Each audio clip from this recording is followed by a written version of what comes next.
Hi everyone, I am Dan Kenneth Esquadro and today I will discuss the administrative provision in CMO or Customs Memorandum Order number 22 series of 2010 or also known as the Revised Customs Port Operations Manual.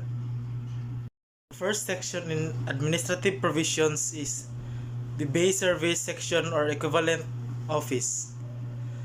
The Bay Service Section is in charge of boarding for abilities and the entrance and clearance of foreign vessels. It supervises and implements security measures in the discharging or loading of import or export shipments as well as to incoming or outgoing crew, passengers, and visitors on board such vessels. The Bay Service Section shall be headed by a chief who shall have a direct supervision and control over personnel therein, shall issue instructions to the Customs Senior Boarding Officer and shall in turn be held responsible for the proper executions of the instructions given from time to time and to render reports. Section 2. In Section 2, Uniforms and Insignia or Pierce and Inspection Division. The Chief, Bay Service Section, Customs Senior Boarding Officers, Customs Inspectors, Custom Guards, and Wharfingers shall always wear the appropriate and prescribed uniform, insignia, nameplate, customs badge, black shoes, and regulation cap. Section 3. Duties and responsibilities of a Customs Operations Officer or Customs Senior Boarding Officer. A. Customs Senior Boarding Officer shall have the following duties and responsibilities. First is board incoming foreign vessels outside the breakwater or harbor unless prevented by stress of weather. When a boarding vessel, the Customs Senior Boarding Officer shall be assisted by the Customs Inspector assigned on a vessel. Second is obtain from the master of a vessel the necessary informations as required in BOC OPM Form number 15 or the Records 1 Vessel Boarded.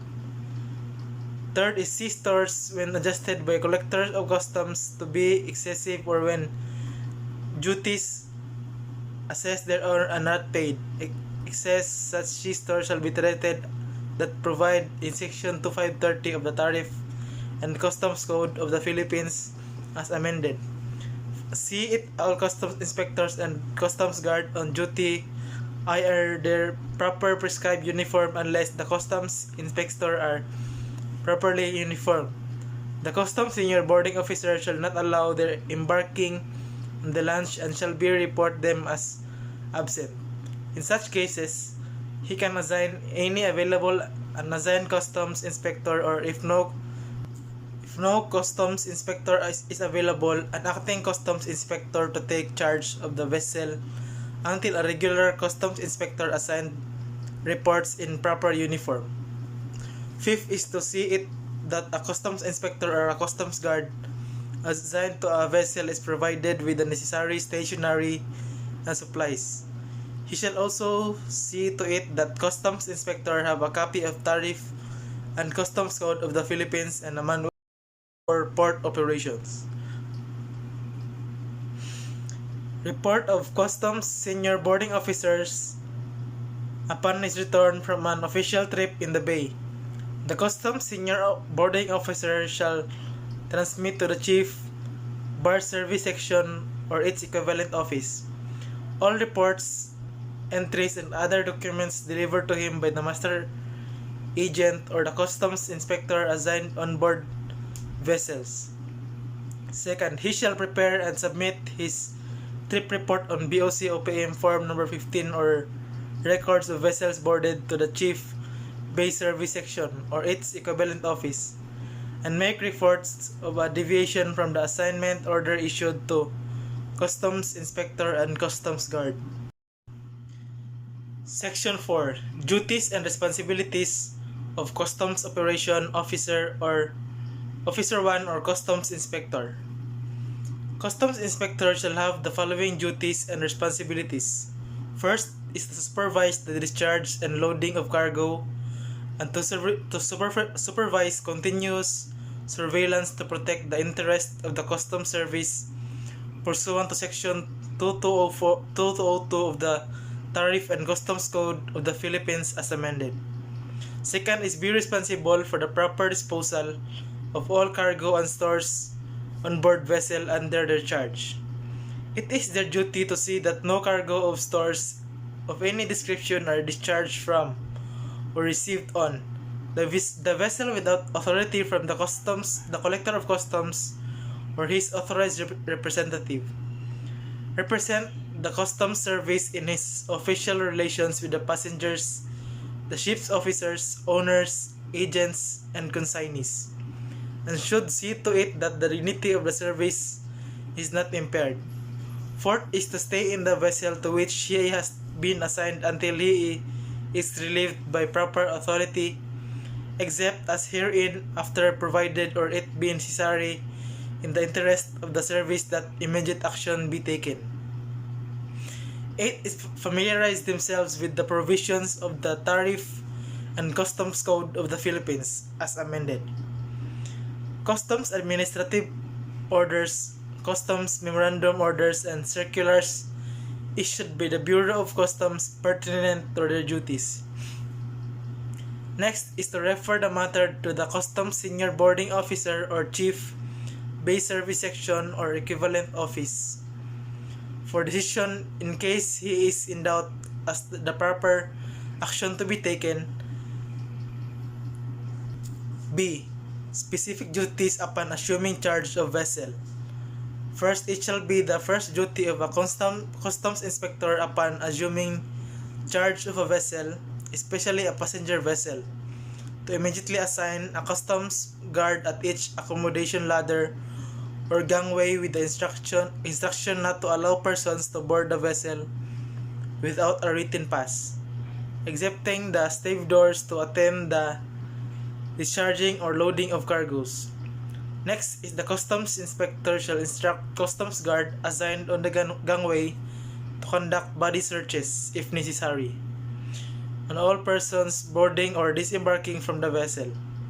Next is while the vessel is docked at the pier or wharf, the customs inspector shall make periodic inspection to ascertain that all ropes and cables from vessel to dock are provided with rat guards and that adequate safeguards are employed, such as the covering of the holes through which ropes and cable pass. Next is if the vessel docks at night, then the customs inspector shall require proper lighting at the gangway. C. Relationship of customs inspectors with customs guards under his supervision. The customs inspector shall see to it that the customs guard assigned on the vessel are in complete uniform and present a neat and clean appearance. Their official badges must be displayed conspicuously. He should impress upon them the necessity of courtesy in their official dealings with passengers, ship's officers, consignees, and other concerned. Second, he shall report to the customs senior boarding officer on duty the unexplained absence of any customs guard assigned to him.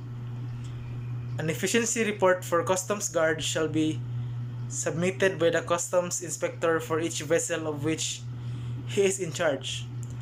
Customs guard who are incompetent, negligent in the performance of their official duties or guilty of disobedience shall be the subject of a special informal report, who shall be submitted with the efficiency report.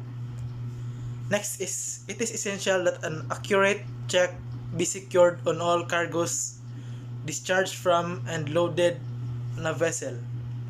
Customs inspector shall instruct their customs guard to check in dependently of other checkers and to submit their customs guard report. Next is, he shall submit the discharging sequence and or inward foreign manifest duly received in the logbook by the customs wharfinger. Section 5, Port Utilization Section. The Port Utilization section supervises the receiving, handling, custody, monitoring, movement, and release of shipments at the piers or customs zone. The port utilization shall be headed by a chief who shall perform the following functions. First is supervise all wharfingers, assistant wharfingers, customs guard assigned at container yards, outside CCFS, and customs gatekeepers. Next is act on all written reports submitted by the personnel under his supervision. Next is be responsible for the conduct, vigilance, efficiency, neat and clean appearance of all personnel under him. Next is to require all wharfinger assistant, wharfingers, customs guards, and customs gatekeepers to be in complete uniform while on duty. Next is assign his personnel properly, apportioning their overtime as equitable and fairly as possible. Next is exercise direct supervision over customs gatekeepers.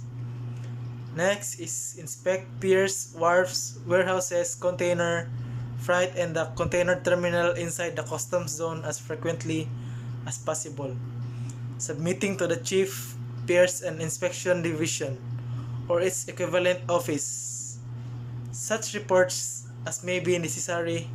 See to it that cargoes are transferred properly and promptly to bonded carriers, bonded warehouse, and private warehouses covered by transfer notes.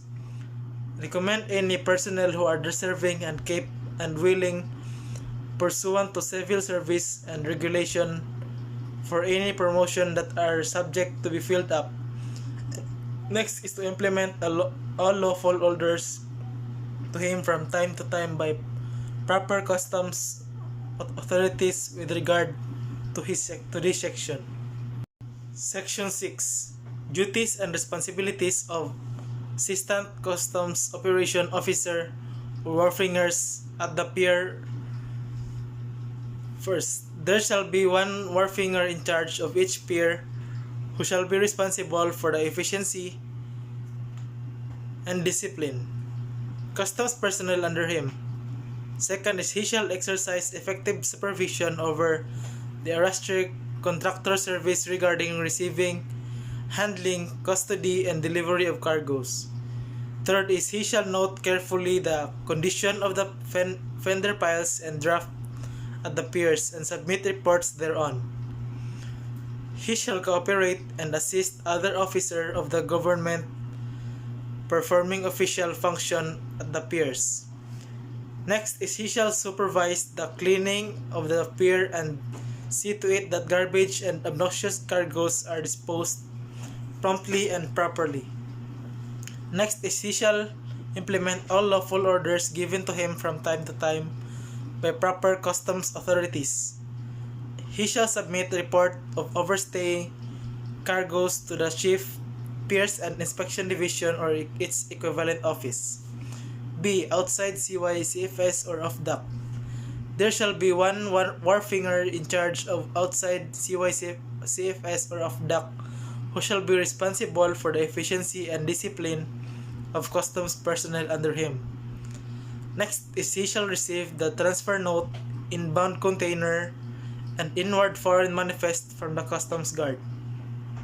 He shall supervise the stripping of the containers, shall receive the stripping tally sheet from the CYCFS warehouseman. Next is he shall process delivery permits and other types of customs permits. The official receipt or statement of settlement of duties and taxes issued by the formal or informal entry division prior to the release of cargo. He shall see to it that cargoes are released and delivered only to the proper parties in accordance with the marks, countermarks, and registry number of the carrying vessel. He shall assign a customs guard, prepare and sign a transfer note, as well as supervise the transfer of cargoes to the local ports, economic zones, and bonded warehouse, either inside or outside designated by customs. He shall maintain a logbook to record events such as examination made, hold or alert order, notice of warrant of seizure and detention, and samples taken. He shall report to the Collector of Customs within 24 hours from the time the article is deemed abandoned and submit a monthly report on abandoned or overstaying cargoes to the office, Pierce and Inspection Division or its equivalent office. Section 7. Duties and responsibilities of Assistant Customs Operations Officer or the designated Assistant Wharfinger. First is each cargo shed or warehouse shall be under the direct charge and supervision of an Assistant Wharfinger who all maintain his office inside the shed or warehouse. He shall prepare, rate, and submit rating of his pier, shed, or warehouse customs guards to the wharfinger in charge of the pier. He shall supervise the opening and closing of the cargo shed or warehouse. The keys shall be secured in his office and shall be returned in the box provided for officer in charge of the pier after the shed or warehouse has been closed. Next, he shall not allow an authorized person inside the cargo shed or warehouse with or without operation. He shall process all the delivery permits pertaining to his shed or warehouse before authorizing delivery of cargo therefrom. He shall supervise closely the activities of the customs guard assigned in his shed or warehouse. Next, he shall clear the pier berth or lighters and other obstructions during the berthing and or departure of vessel. He shall assist the wharfinger in charge of the pier and to execute all of his orders. Next is he shall prepare and sign transfer notes as well as supervise the transfer of cargoes to the local ports, economic zones, and bonded warehouses either inside or outside customs, including coastwise transit cargoes and other places designated by customs. He shall see to it has no inflammable, dangerous, or obnoxious cargoes or stowed inside the shed or warehouse. Next is he shall perform all functions that may be designed to him from time to time by superior authorities. Section 8. Duties and responsibilities of Assistant Customs Operations Officer or the Customs Guards. A. At the pier or CYCFS. First is a customs guard shall see to it that no inflammable, dangerous, and obnoxious cargo are discharged on the dock without proper permit. Next is when assigned to delivery work, he shall scrutinize the delivery permit properly and processed and signed by the processing wharfinger. Third is he shall check carefully the load on the truck against the gate pass issued in accordance with the mark, counter marks, registry number, and total number of packages. Fourth is he shall see to it that all deliveries made are duly recorded on the customs guard's delivery sheet. Fifth is he shall see to it that the wharfinger's copy the delivery permit is retained and the same to be forwarded to the wharfinger concerned upon the completion of the delivery. Next is when assigned as conduction guard, he shall see to it that the cargo destined for transfer reaches to its destination safely and the covering transfer note properly signed by warehouseman or storekeeper or wharfinger or customs guard concerned. Section 10. Reporting time of customs personnel. The reporting time for customs senior boarding officers, customs inspectors, and customs guard are as follows. First, customs senior boarding officers, customs inspector, and customs guards not assigned to vessel shall report and stay in the office of the chief, Pierce and Inspection Division or its equivalent office, and observe regular working hours.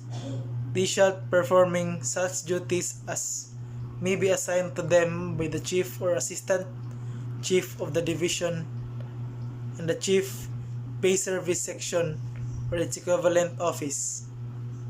Customs senior boarding officers, customs inspector, and customs guard assigned to vessels arriving before 8 a.m. and after 5 p.m. shall report for duty at least 2 hours before the vessel's estimated time of arrival. Section 11. Meals and accommodations for designated customs inspector and customs guards. A. On board vessel, the customs senior boarding officer shall where necessary invite the attention of the master of the vessel to customs regulation which require the serving of meals and providing of suitable accommodation to customs inspector and customs guard assigned on board. If meals are not provided on the board, the facts shall be certified by the master or chief steward of the vessel to entitle the customs inspector and customs guards to meal allowance in the rate provided for in existing regulations. To outports or travel expense, customs inspector and customs guards traveling at the request and expense of shipping lines or other entities shall be allowed suitable accommodations and actual and necessary expenses for board and lodging subject to existing rules and regulations. Section 12. Leave of absence. Application for vacation leave shall be filed and approved before such leave of absence is enjoyed by any officer or employee unless prevented by unforeseen circumstances beyond his control.